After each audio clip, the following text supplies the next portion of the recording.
हाँ, तो सर इसमें जजेस के लिए आप क्या कहना चाहेंगे? पुलिस बेल ले लेती है, जजेस साहिबान है वो बेल नहीं ले पाते हैं, तो ऐसे में तो जो साथी वकालत का कोर्स करके जो अपने सीटिंग पर बैठे हैं या कोर्ट परिसर में बैठे हुए हैं, उनका तो काम ही ठप हो जाएगा। बिल्कुल, हमारे जो वकील्स हैं उनको इससे बड़ी दिक्कत भी आ रही है काम को भी लेके। दूसरा, हम ये कहें कि न्यायालय बने हैं न्याय के लिए। बिल्कुल। अगर बेल पुलिस ही लेगी, केस वहीं चलेंगे, उन्हीं को पावर दी जाए, तो फिर न्यायालय का क्या रहेगा? सच्चाई। तो मैं चाहता हूँ कि ये पूरे गुड़गांव में, बाकी कहीं पे भी नहीं है, तो ये ना हो। अगर हम बार में आते हैं पदाधिकारी, तो हमारा सबसे पहला काम होगा कि डीजे साहब को हम लेटर लिखे जी। हम कमिश्नर साहब को लेटर लिखेंगे कि ये चीज ना, कि जो बेल है वो जजेज ही ले, जो पुलिस बेल पे इन्वेस्टिगेशन के 7 साल वाले केसों में जो छोड़ देते हैं वो ना। जी जी जी। जिससे क्राइम को भी बढ़ावा बिल्कुल मिलेगा बिल्कुल बिल्कुल। और हमारे वकील साथियों को भी काम मिलेगा, क्योंकि कोविड के कारण हर किसी वर्ग का जो काम है सफर किया है, बिल्कुल। सब पे असर पड़ा है। ये किसी एक, मैं किसी एक वर्ग की कहूँ, एक वर्ग पे नहीं, ये सभी वर्ग पे, सभी के साथ समस्या हुई है कोविड वाली। तो और हमारे जो जजेस हैं उनका भी मान सम्मान बना रहे। बिल्कुल बिल्कुल। क्योंकि समाज में ये मैसेज जाता है कि पुलिस तो बेल ले लेती है, पुलिस तो छोड़ देती है, लेकिन कोर्ट नहीं छोड़ती है। तो जजेस से अच्छे तो पुलिस वाले हैं। सच्चाई सच्चाई सच्चाई। यहाँ कहीं ना कहीं अदालत की अवमानना, न्यायालय की गरिमा को भी ठेस पहुंच रही है। अगर इस तरह की बातें होती है तो न्यायालय की गरिमा को ठेस पहुंच रही है। मैं चाहता हूं कि जो समाज के लिए न्यायालय बना है वो न्यायालय बना रहे और उस न्यायालय की गरिमा भी बनी रहे। अच्छा, एक वकील साहब, अभी हमने थोड़ा सा राउंड लिया कोर्ट परिसर का, गैदरिंग के हिसाब से टॉयलेट्स वगैरह की बहुत कमी है यहाँ पे, इस पे क्या करेंगे आप? देखो, अभी हमारा जस्टिस टावर बन रहा है, जो चीजें यहाँ अभी अवेलेबल है हम उनको मेंटेन तो कर सकते हैं। नया बनाने के लिए जो जगह है अगर हमें मिलती है, जरूरत है जी जी, तो बना पाएंगे। अगर बॉडी में आते हैं कहीं जगह हमें मिलती है, लेकिन जब तक जो हमारे कोर्ट परिसर में टॉयलेट्स है, क्योंकि यहाँ पे वकीलों की संख्या भी ज्यादा है, क्लाइंट भी ज्यादा है, कोर्ट भी ज्यादा है, बिल्कुल। उसके अनुसार टॉयलेट वो की जो है वो कम है, संख्या जो कम है, तो हम ये कर सकते हैं उसमें प्राइवेट एजेंसी को देके या फिर हमारे कोर्ट के जो एम्प्लॉय जो रखे हुए हैं जी, जी, उनकी ड्यूटीज प्रॉपर लगा के उसको टाइम टू टाइम उनको साफ एंड क्लीन कर सके, कि एक अच्छा टॉयलेट में गंदगी ना हो।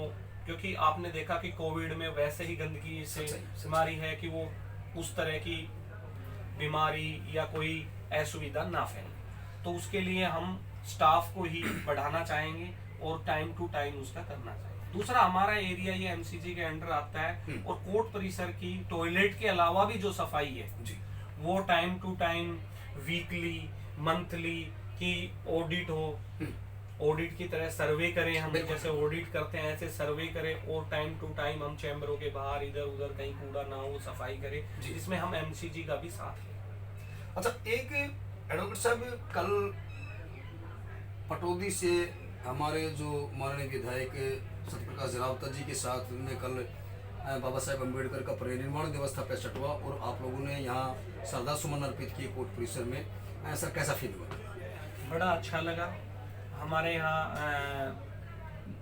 जरावता जी वैसे वकील साथी भी थे हमारे, आज वो एमएलए हैं, और जो कार्य हमारे एरिया में जरावता जी कर रहे हैं, मेरे को लगता है कि ऐसे एमएलए पहले नहीं थे जो पटौदी विधानसभा में जो इतना पब्लिकली जाके जो उन्होंने कार्य किया है। और वो कभी भी कोई भी बाबा अंबेडकर साहब के कोई भी प्रोग्राम हो वो कहीं भी मिस नहीं करते। वो कल भी यहाँ आए, बड़ा अच्छा लगा। वो हमारे साथ बैठे भी, यहाँ मिल के भी गए। वो बड़े मिलनसार, उन लोगों से विचार भी लेते हैं और वो काम भी करते हैं। तो कल बाबा अंबेडकर साहब का 65वीं पुण्यतिथि पर हमें जरावता जी से मिलके और जो लोगों के मैंने विचार सुने, उस पे मैं कहना चाहूँगा कि ये अच्छी सोच है, अच्छे काम है। तो और उन्होंने संविधान में भी बहुत योगदान दे किया है, सच्चाई, उनका सच्चाई। योगदान मैं समझता हूँ कि बहुत ज़्यादा है, तो हमें उनका सम्मान करना चाहिए। अच्छा, एक एडवोकेट साहब, क्योंकि आपने लॉ पढ़ रखा है, 1952 में प्रथम संसद हमारी बनी, तो उस वक्त बाबा साहेब अम्बेडकर जी कानून विधि मंत्री रहे, और बाबा साहेब उस समय चाहते थे कि भारत के अंदर ना तो 370 लगे और हिंदू कोड बिल पास हो। और वो हिंदू कोड बिल की बात हो या धारा 370 की बात हो, उस समय की वर्तमान सरकारों ने शायद उन पर विचार नहीं किया, बाबा साहेब को इस्तीफा भी देना पड़ा। अब मैं बात करूं भारत रत्न की, तो अटल बिहारी वाजपेयी जी ने 1990 में आने के बाद में भारत रत्न प्रोवाइड किया, जबकि वो उन्हें 1956 में ही मिल जाना चाहिए था। दूसरा, हिंदू कोड बिल की बात करूं तो नरेंद्र भाई मोदी ने अभी 50% आरक्षण जो मातृशक्ति को दिया, बहनों को दिया है, मैं समझता हूं कि बाबा साहेब अम्बेडकर के सपनों को उन्होंने पूरा किया। रही 370 की बात, जिसको ये कहा जाता था कि भारत माता के शीश में कील का काम कर रही थी, कील गड़ी हुई थी, वो नरेंद्र भाई मोदी ने निकाली। इसके बारे में क्या कहेंगे? क्या नरेंद्र मोदी भाई से अच्छे कोई प्राइम मिनिस्टर हो सकते हैं? अभी जिस तरह से मोदी जो हमारे भारत का मान सम्मान देश विदेश बिल्कुल बिल्कुल जो बढ़ा रहे हैं, जो बाबा साहब की नीतियाँ थी, जी जी जी जो उन्होंने अपने संविधान के लिए किया, जी। उन चीज़ों को आज मोदी जी ने प्रैक्टिकल ही करके दिखाया है। जैसे 370 हटाई है, सच्चाई। और जो अभी जो काम कर रहे हैं मोदी जी, और अभी है हमारे प्रधानमंत्री अभी लगे हुए हैं। बिल्कुल बिल्कुल बिल्कुल। जब तक वो रहेंगे, बाबा साहब के द्वारा जो भी संविधान में है, जो अच्छे काम, जो भी सच्चाई सच्चाई। सारे काम मोदी जी लगे हुए हैं।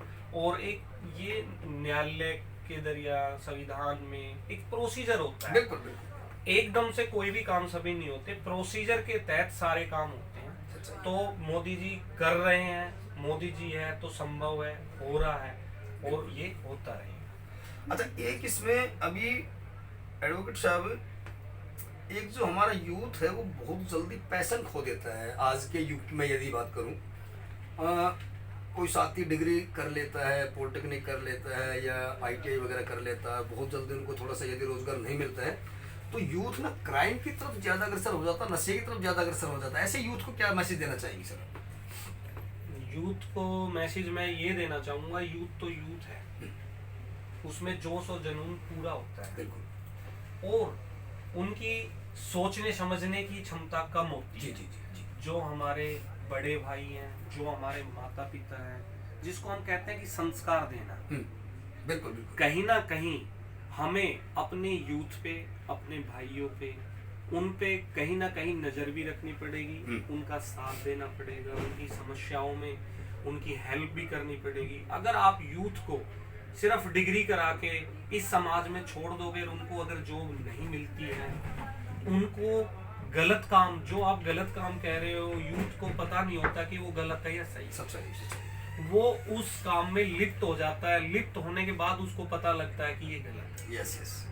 तो इसके लिए यूथ की बात मानता है। अगर एक यूथ जिसको कहे कि जो बच्चा है, जो अभी अभी पढ़ के आया है, नया है, अगर वो किसी गलत काम में लिप्त होता है, तो उसके साथ ही भी लिप्त हो जाता है। बिल्कुल बिल्कुल सच्चाई। तो हमें कहीं ना कहीं अपने यूथ को संस्कार देना पड़ेगा, उनका साथ देना पड़ेगा, उनको समय पर जॉब भी देनी पड़ेगी, पढ़ाई के साथ साथ उनमें मैच्योरिटी भी लानी पड़ेगी। वो काम हम ही ने ही करना पड़ेगा।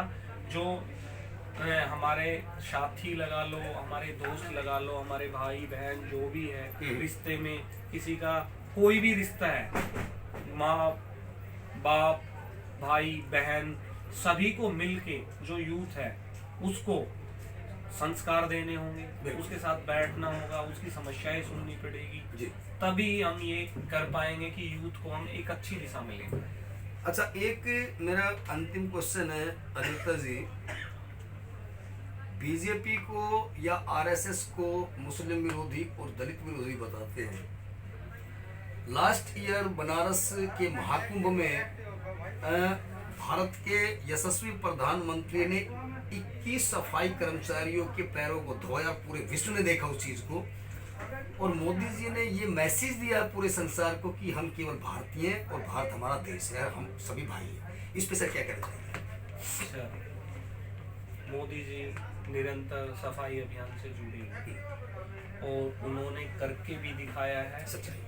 और जो सफाई अभियान है वो भारतवासियों ने एक्सेप्ट किया है, उसमें सब मदद कर रहे हैं। बिल्कुल। और हर व्यक्ति चाहता है कि हमारा भारत स्वच्छ हो। उन्होंने जागरूकता लाई है, मोदी जी ने इस काम में जागरूकता लाई है, लोगों को जागरूक किया है। बिल्कुल। तो मैं ये कहूँगा मोदी जी का ये सराहनीय काम है और इसको हमें लगातार निरंतर रखना।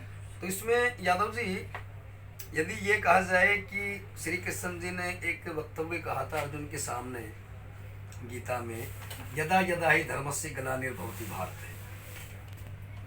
तो कहीं वो वाक्य सत्य तो नहीं है कि मोदी जी को हम, भगवान को तो देखिए किसी ने नहीं देखा, किसी न किसी रूप में वो जरूर प्रकट होते हैं, तो मोदी जी एक राष्ट्र के लिए, भारत माता के लिए जो समर्पित होकर जो कार्य कर रहे हैं, हम कृष्ण जी का अवतार कहे तो कैसे रहे?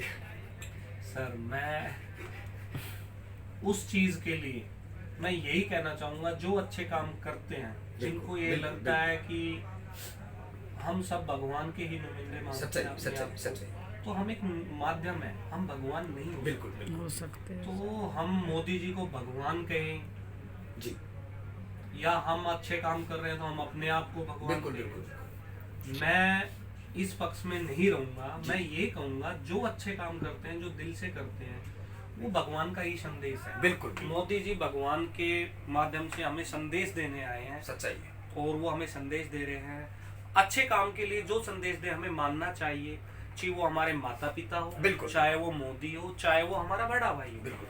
अगर अच्छे काम के लिए जो हमें प्रेरित करे और जो हमें उस काम के लिए साथ दे, हमें उसको अच्छा ही मानना पड़ेगा। अब ये हमारे संस्कार है कि वो हमें किस तरह के दिए। तो देखिए, ये थे हमारे साथ में भाई देवेंद्र यादव जी, और अधिवक्ता के साथ साथ ये एक जागरूक और समाज सेवक के परिवार से बिलोंग करते हैं। प्रधानी पद कोई पद के लिए, गरिमा के लिए ये नहीं चाहते हैं, बल्कि इन्होंने अपना वक्तव्य रखा है कि मैं अपने मेरे छोटे भाई हैं जो, उनके लिए मैं क्या करना चाहूँगा, या जो मेरे बड़े सीनियर्स हैं उनकी सुविधा के लिए मैं क्या करना चाहूँगा, उसके लिए मैं इलेक्शन फाइट कर रहा हूँ। देवेंद्र जी, आपका बहुत बहुत धन्यवाद, आप हमारे साथ में जुड़े। और बीपीए न्यूज़ की पूरी सेंट्रल कमेटी की तरफ से, पूरी प्रदेश कमेटी की तरफ से मैं आपका वेलकम करूँगा। 24 और मल्टीपल 7 डेज आपके साथ में हम खड़े हुए हैं। आपका बहुत बहुत धन्यवाद। मैं भी आपके चैनल का धन्यवाद करता हूँ। शुक्रिया। आज तक के लिए केवल इतना ही। कल फिर हाजिर होंगे एक नए चेहरे के साथ, नई डिबेट के साथ, नए क्षेत्र के साथ। तब तक देखते रहिए बीपीए न्यूज़, बढ़ते कदम, सच्चाई की कलम, क्योंकि देश का सच दिखाते हैं हम। मैं सहयोगी साथी सना भारती के साथ, प्रेम पर बहुत, हरियाणा।